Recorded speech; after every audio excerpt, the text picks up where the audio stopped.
What's up, guys? Good morning, guys. What's poppin'? It's Becca. Well, at least it's morning for me. It's Bronte here. Yeah, it's morning.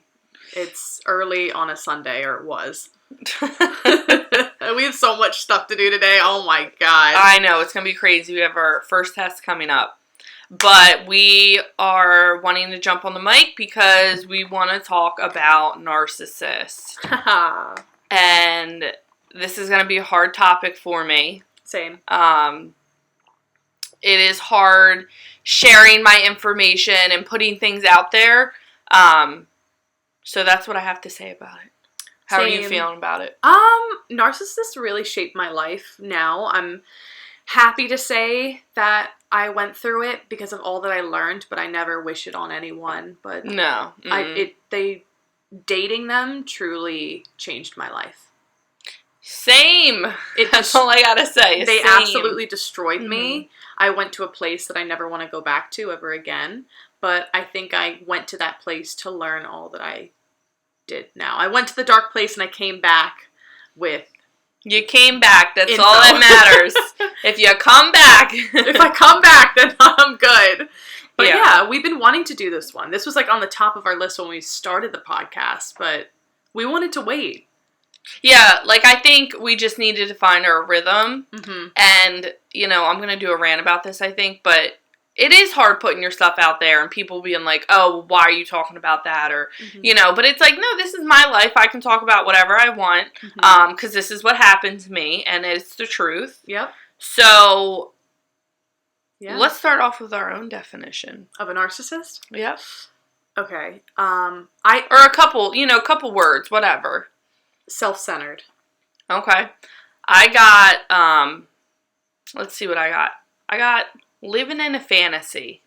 Yes. Yes. All right, give me one more. Arrogant. Okay. And I'll give you two. Okay. Arrogant and it's like empathy didn't exist. Okay. Over-exaggerated self-importance.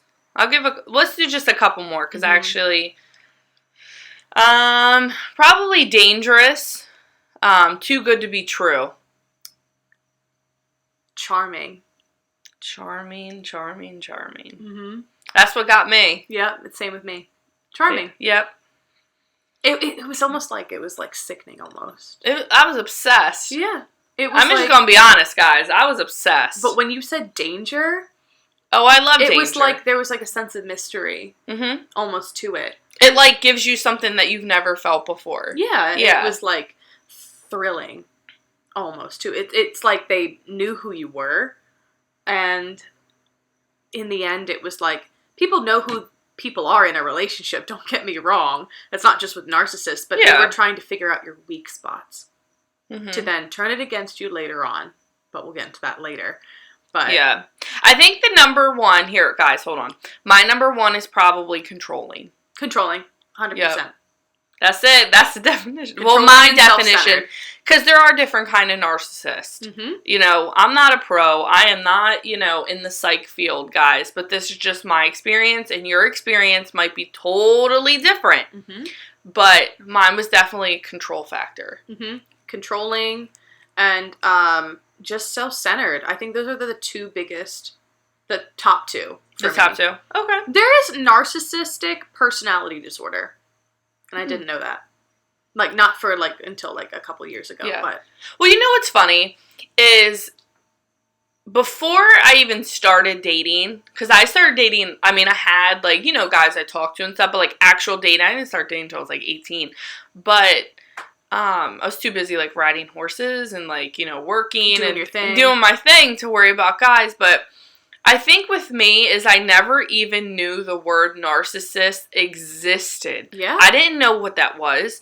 When I was going through it, I had no idea that was that. I just thought I was, like, crazy. I'm like, what is wrong with me? Like, why do I feel like this?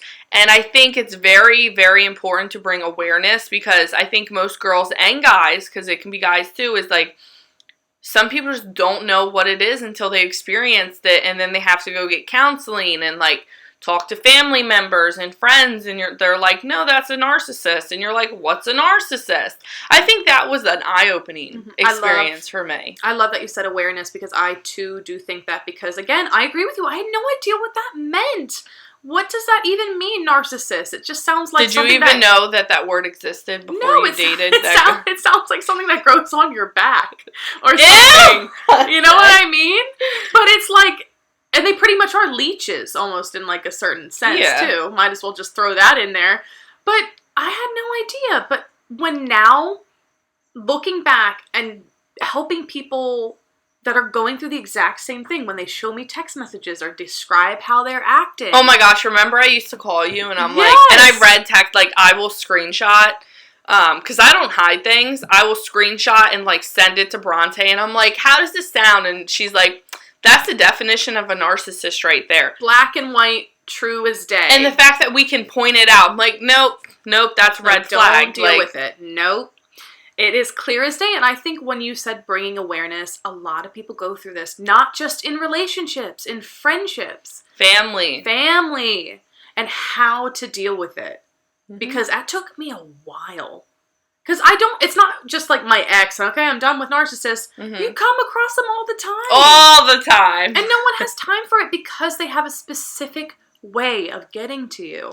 Well, in my experience, like I said, let me just repeat that, in my experience, is I think narcissists usually go for people that are vulnerable.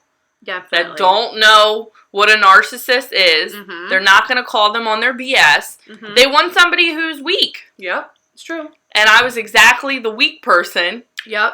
When I started, not like weak in as like you can't take care of yourself. Naive. That's the word right there. Naive. And that's what they go for. A naive with an open heart. Yep. Big open heart. That was me as well. Mm-hmm. And it was kind of like my own fantasy, like when you start hearing about it at 17, 18. Like, like people...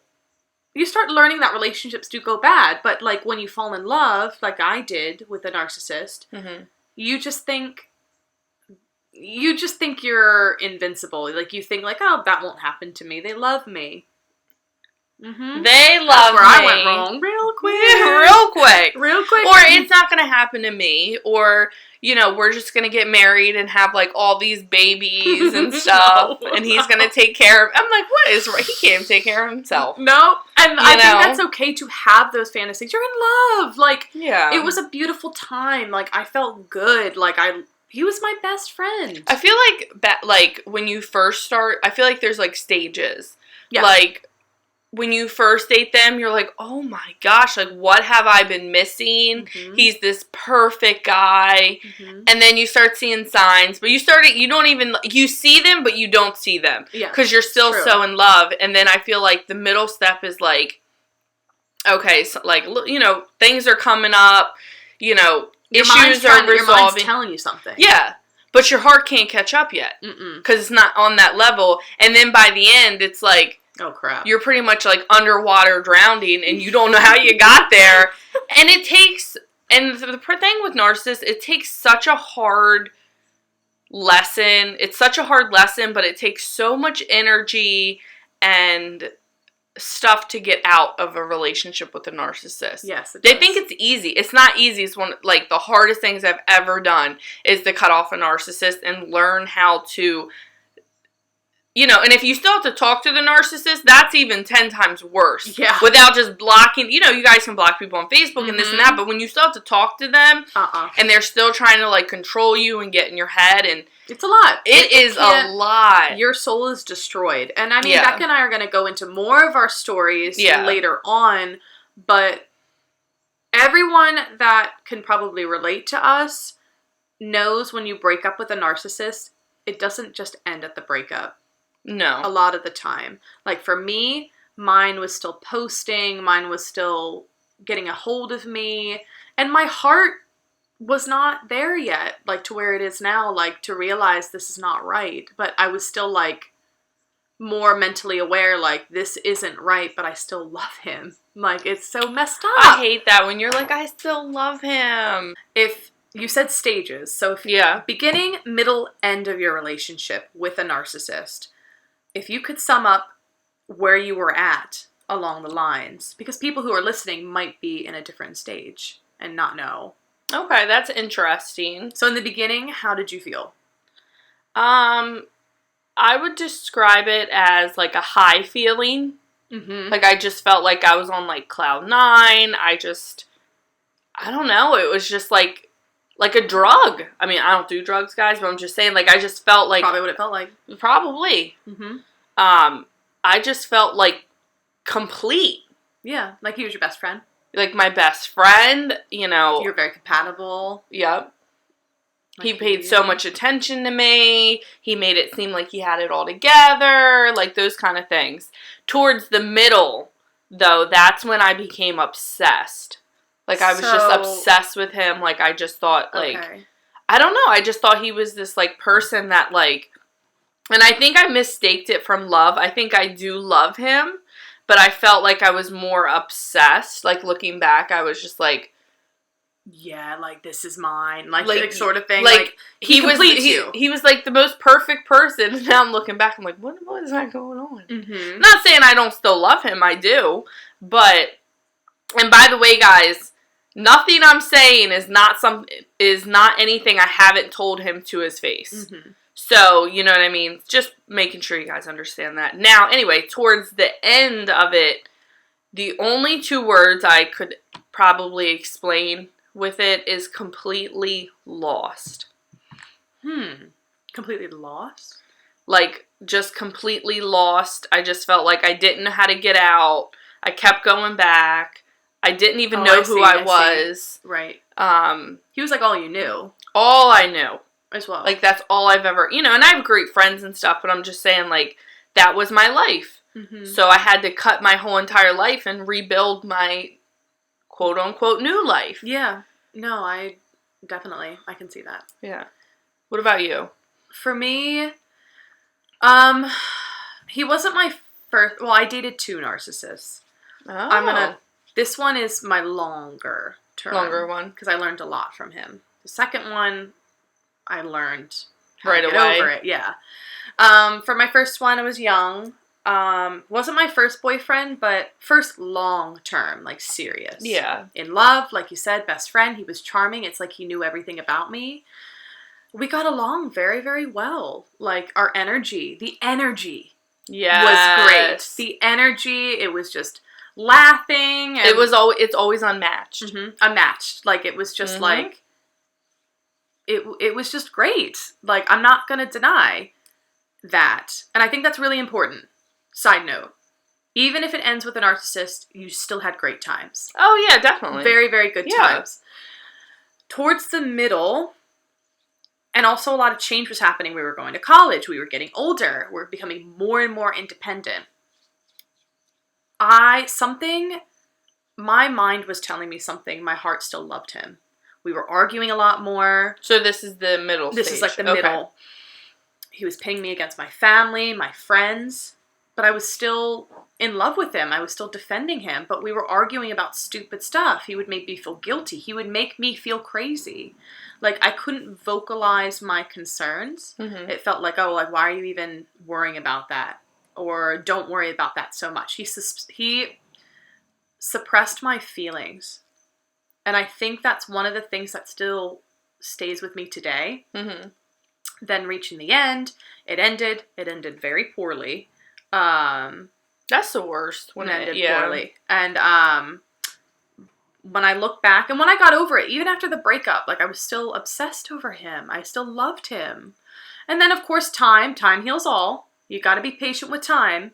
Now I'm okay now, and that was 9 years ago. That's a long time. It's a long time. But and I can touch more on this later, but what really hits me is that what I learned from there in that relationship, and when I said suppressed feelings, I kind of hid myself away.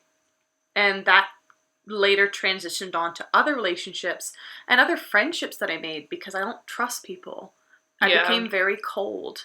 Because to take me, and Becca, you say like I'm perky and I'm happy and I'm like, I am. But back in the beginning, like in high school, I was lively. I was a little shy, but like, you know, I was me. They suppressed me. And that later then turned on into my other relationships, which I feel bad for. It just takes me a long time to trust people. I feel like I've noticed that, like, in our relationship. Mm-hmm. Like, I think once we started doing the podcast, that's when you started really opening up. Mm-hmm.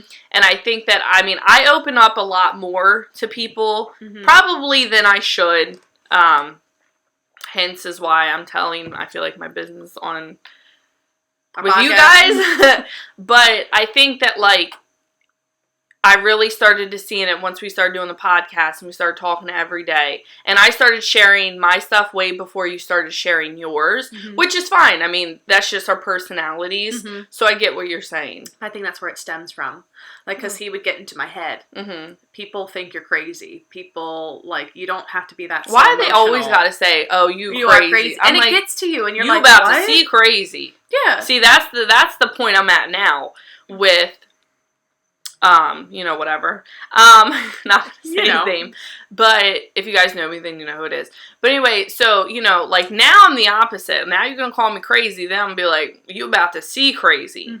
Now the control has stopped because I have learned to not take no one's crap. Yeah. And that makes him, I think respectfully. You don't take anyone's crap respectfully. And I just want to be at peace. That's it. But that's a whole different video we're going to talk about. This is probably going to be multiple parts, guys. Just a heads up. Yeah. And you know what?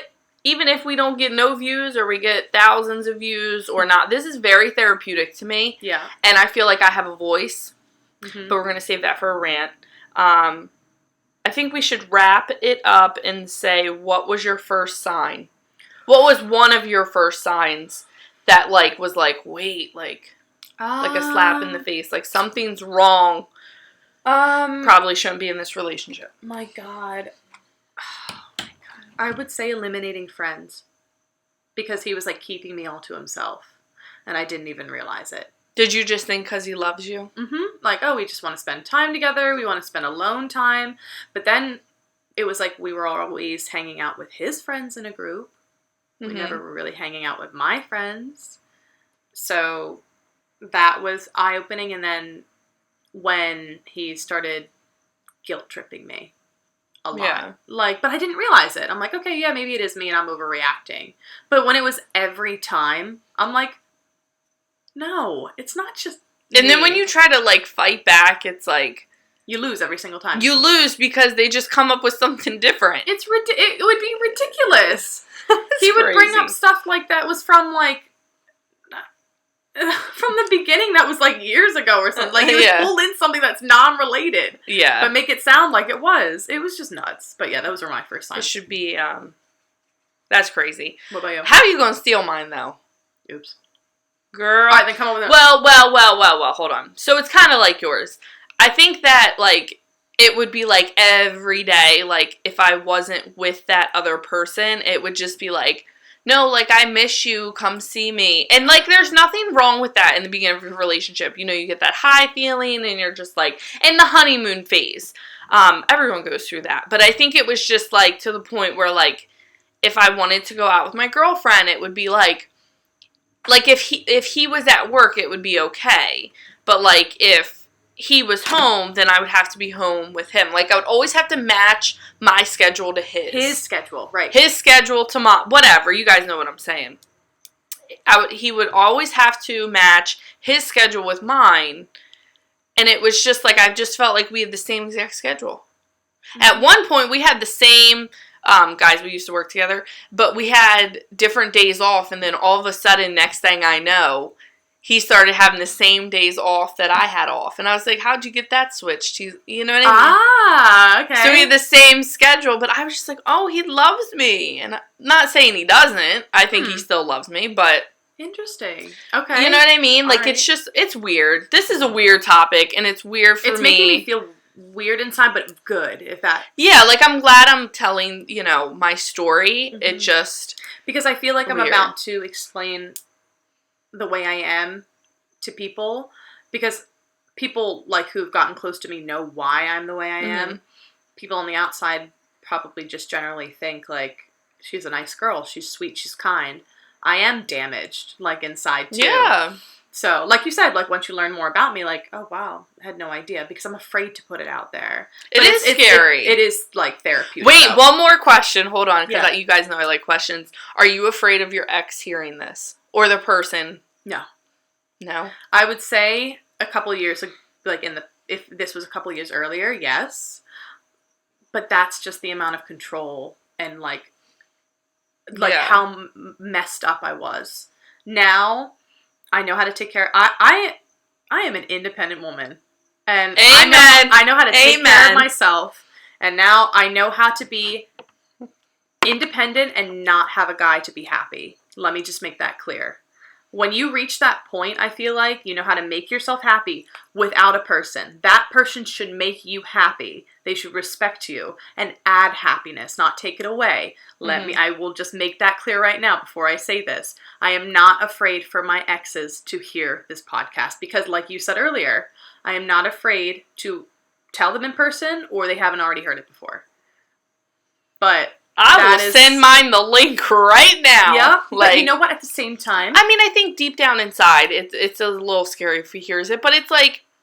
But at the same time, I think it's more of like I don't want to be labeled as crazy anymore. That is the scar. Those are the scars. The scars, yeah. So like I don't, like I think some of his friends and family that have never heard the story, maybe they have. I don't, you know what I mean? Because I don't really talk to them all like that, but like I think that's what I'm more afraid with him. I'll send him the link right now. Yeah, because at the end of the day, the truth always comes out and the pieces always fall together, whether it takes a year, a couple months, 8 years, 10 years, whatever. People will have their own opinions, and I think like that I've gotten out of that mindset. I know what happened. I've admitted to my crazy moments. You've admitted to your crazy moments. I'm crazy. You know what I'm saying? I'm not like, it's a different kind of crazy. Like, everyone's a little crazy, guys. Love makes you go crazy. I've done stupid stuff. Yeah. But at the end of the day, I'm able to sit here and be like, was I the kindest person I could be?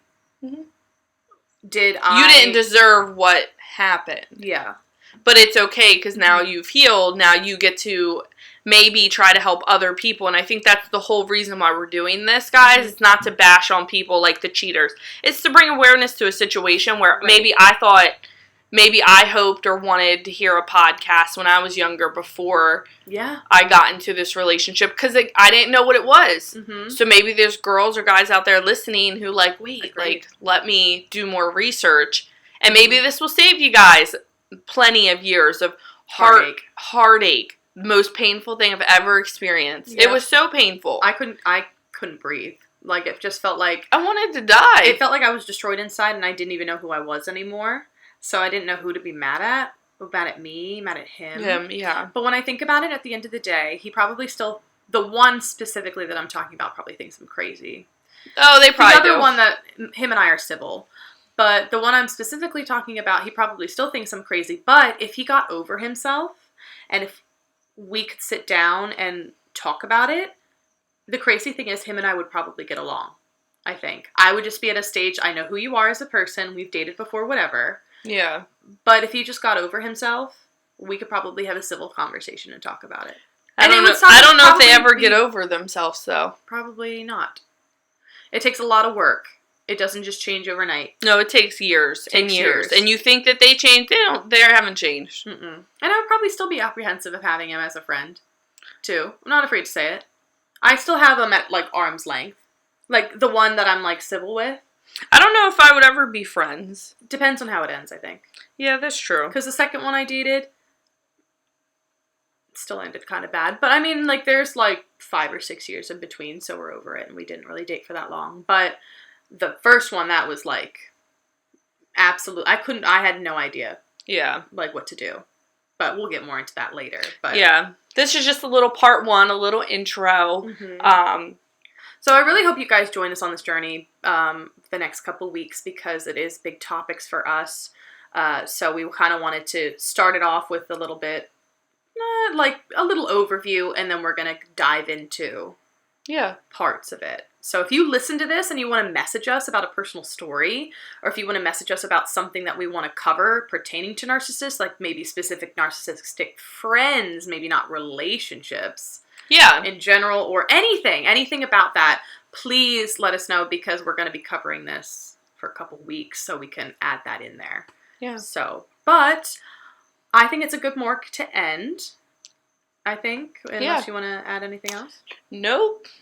I think that I'm good. Mm-hmm. Like I said, I hope you guys enjoy this. And I gotta get back to studying. Yeah, we gotta go. And I have work later. So pray for us, guys. Yeah, pray for us. But we're excited for this. Yeah. So. All right, guys. Well, this is Becca, and I'm popping off. And this is Bronte, guys. Have a good day, and see you next week. Bye.